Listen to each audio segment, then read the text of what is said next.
L'une des critiques musulmanes les plus communes contre le christianisme est une objection du genre. Vous les chrétiens, vous dites que Jésus est mort sur la croix pour les péchés. Mais comment Dieu peut-il punir un innocent pour les péchés des autres?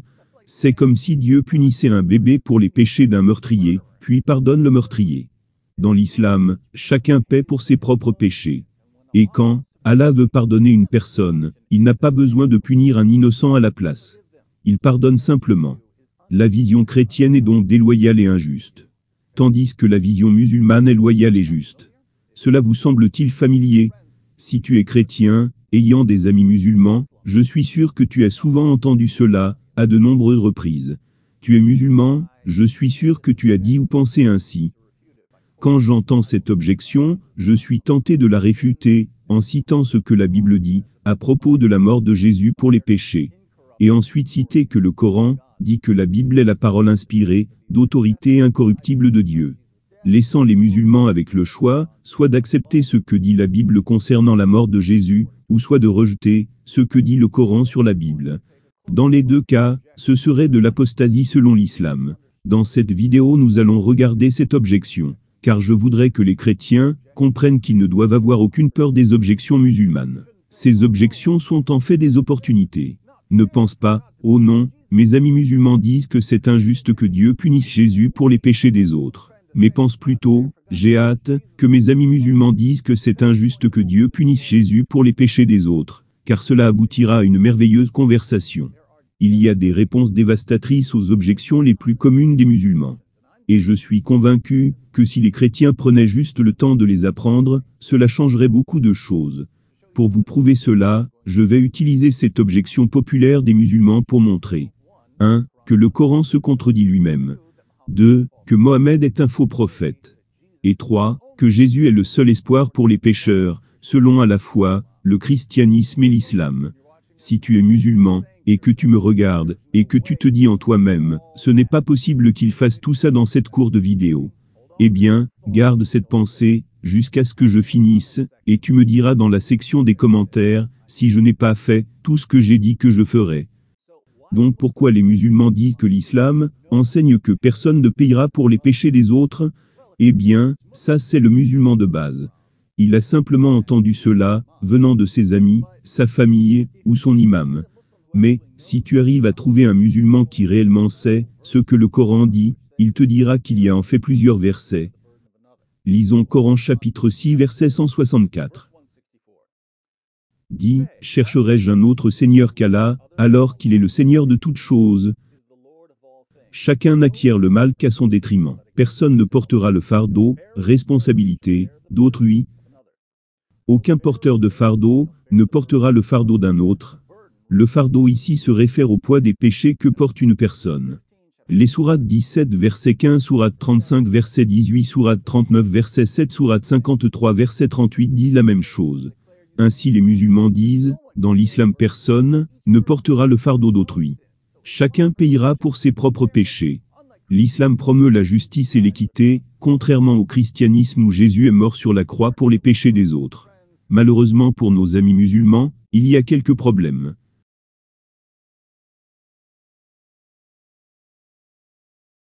Problème numéro 1.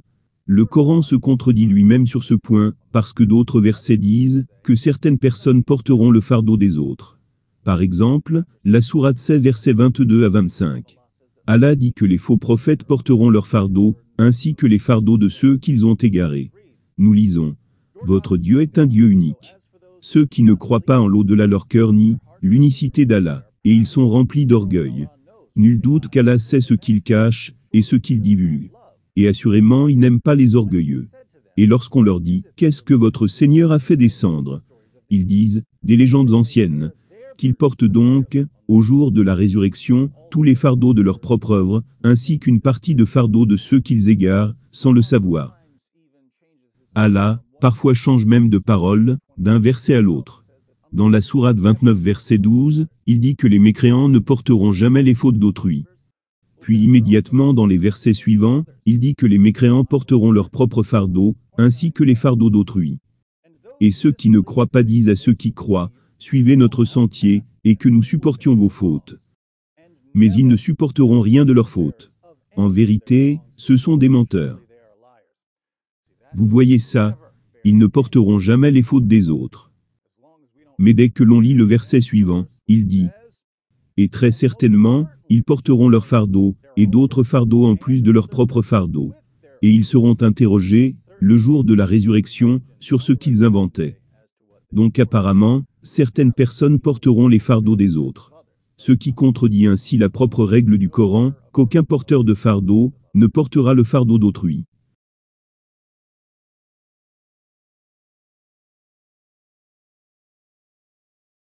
Le deuxième problème est que les musulmans ne croient pas juste en Allah, qui dit à la fois qu'aucun porteur de fardeau ne portera le fardeau d'autrui, puis que certaines personnes porteront les fardeaux d'autrui. Ils croient aussi en Mohammed, qui dit que Allah punira les chrétiens et les juifs à l'enfer pour les péchés des musulmans. Regardons 4 citations de Mohammed. Sahih Muslim 7011, le messager d'Allah a dit, lors du jour de la résurrection, Allah délivrera à chaque musulman, un juif ou un chrétien, et dira, voilà votre secours contre le feu de l'enfer. Comment un juif ou un chrétien peut-il secourir un musulman contre le feu de l'enfer, en allant en enfer à la place du musulman? Sahih Muslim 6666. Le messager d'Allah a dit, aucun musulman ne mourra sans qu'Allah envoie à sa place, un juif ou un chrétien en enfer. Pour chaque musulman qui meurt, Allah va mettre un juif ou un chrétien en enfer à la place du musulman. Mais c'est encore mieux, chers musulmans. Parce que peu importe à quel point vous péchez, Allah fera payer les juifs et les chrétiens pour vos péchés. Sahih Muslim 6668. Le messager d'Allah a dit, lors du jour de la résurrection, parmi les musulmans, viendront certains avec des péchés aussi lourds qu'une montagne, et Allah les pardonnera, et à la place, il placera les péchés sur les juifs et les chrétiens. Si tu es musulman, tu peux avoir des péchés aussi énormes qu'une montagne, pas de problème. Allah punira les juifs et les chrétiens pour tes péchés faramineux. Pour résumer la vision de Mohammed, lisons 110 hadith Qudsi, numéro 8. Le messager d'Allah a dit, lors du jour de la résurrection, Maouma, nation, sera rassemblée en 3 groupes. Le premier groupe accédera au paradis sans répondre de leur compte. Le deuxième accédera au paradis en répondant légèrement de leur compte. Les autres arriveront avec sur leur dos des fardeaux de péchés gros comme des montagnes. Allah demandera aux anges, malgré qu'il sait mieux, qui sont ces gens. Ils répondront, ce sont d'humbles serviteurs parmi les vôtres. Il dira, déchargez les péchés de leur dos, et placez-les sur les dos des chrétiens et des juifs, puis laissez les humbles serviteurs accéder au paradis, par ma miséricorde. Allah ordonnera aux anges d'enlever les montagnes de péché des musulmans, et de placer ces montagnes de péché sur les juifs et les chrétiens.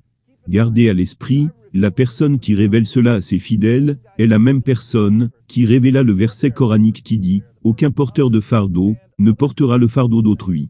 Ainsi que d'autres versets du Coran qui disent que certaines personnes porteront leur propre fardeau, ainsi que les fardeaux des autres. Est-ce juste moi? Ou bien cela donne l'impression que Mohammed invente tout ça, au fur et à mesure? Quoi qu'il en soit, nos amis musulmans qui nous disent, c'est injuste, inéquitable, immoral que Dieu punisse une personne pour les péchés d'autrui. Et ici, nous avons Mohammed qui dit, c'est exactement ce que Dieu va faire. Ce qui signifie que selon nos amis musulmans, Mohammed est un faux prophète, accusant Dieu d'être injuste, inéquitable et immoral.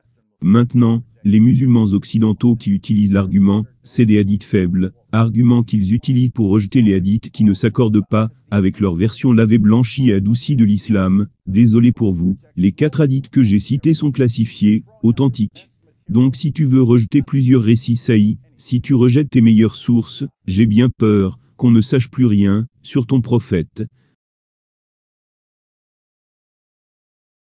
Le troisième problème. Soyons généreux autant que possible.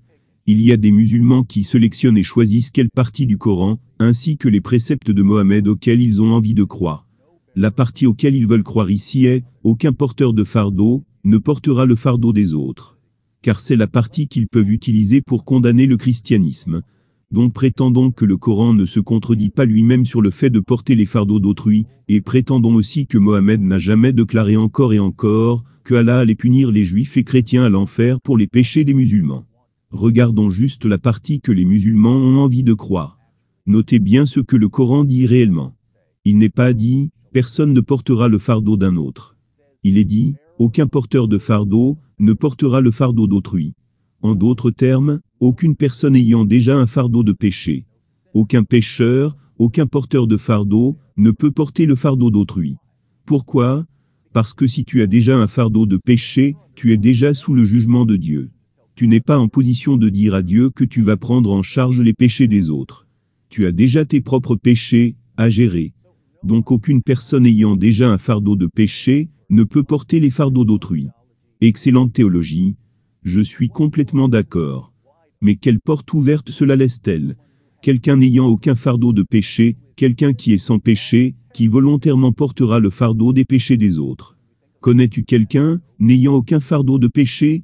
Si tu es musulman et que tu cries, c'est Mohamed, s'il te plaît, ouvre ton Coran et lis les sourates 40 verset 55, sourate 47 verset 19, sourate 48 verset 2, où Allah à plusieurs reprises ordonne à Mohamed de demander pardon pour ses péchés.